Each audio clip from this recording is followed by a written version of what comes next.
Hello and welcome to another quick Fusion Patrol video podcast episode. Yes, our schedule has not been as regular as I'd hoped it would be, and we're still kind of finding our feet on what kind of videos we're going to be producing and what we're going to be doing. But one of the things I want to take into account is things of interest in science fiction television that would not fall under the purview of the normal podcast. And one of those things is Star Trek.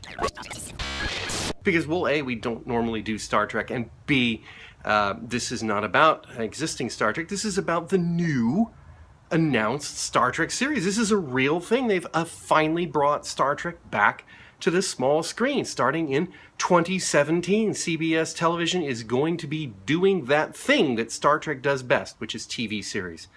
I'm going to say, just from my personal opinion, and I'm sure this is not an original, I've heard it elsewhere, so I don't want to claim it to my own, but I don't think Star Trek works terribly well in the movies. I think that it's better when it deals with ideas, and that those ideas should not be wrapped up in planetary destroying worlds problems and things like that, because I think the spectacle that they require for a movie is not as suited for morality plays as what I think Star Trek is supposed to be doing. And I'm not exactly a huge proponent of everything has to be a morality play, but I think Star Trek is, and I think that is intrinsic and core to its being. And if it's not doing that, it's not really Star Trek, at least overall. There's the format that allows some scope and some range, so you can do some comedy and you can do some action. But I think at its core, we're talking about what mankind can be and the betterment. And all the things I've ever said about Star Trek hold true here. I hope it's fantastic, and I am sort of eagerly looking forward to it. But I think what I hear mostly is people talking about the way that this new Star Trek is going to be distributed. This is going to be, they're going to put one episode out in the pilot, and they're going to put it on CBS, which is the network, which I'm a cord cutter. I haven't got it. I don't have CBS television. I can't watch it. I don't have an antenna. I don't have cable. So CBS is out. That's not going to be a big draw for me. But then they're switching it from the second episode onto CBS's streaming service. And so it will be on, I think it's CBS Now. Yeah, I think that's right. Their streaming service.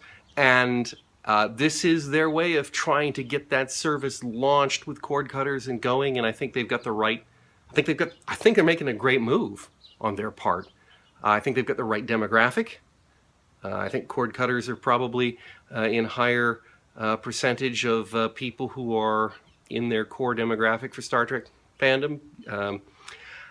So I think it's a good call. I am not a CBS Now subscriber, and I won't be. I will not subscribe to CBS Now for it. $3 a month is ridiculous. Or $5 a month, or whatever it is. $3 a month is almost ridiculous. It's $5, I think it is. No, not going to do it. And hopefully, there'll be other means, and there will be other means to see it, and therein lies the problem. Also, and we'll see. Time will tell. Here's my prediction.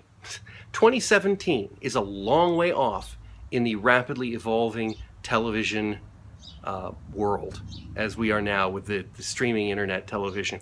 I don't think CBS Now will exist in the form it does now in 2017. They will have to rethink that business model, and I just hope it does not derail this Star Trek venture, and I am looking forward to it. And when we get more, come on, there's no point in me telling you what the details are when they come out, because you'll see them on the internet, but we'll talk about perhaps the implications or some thoughts behind them when we get more information. And that's it for this mini Fusion Patrol podcast video episode, and I hope you'll join us again next time, whenever that is.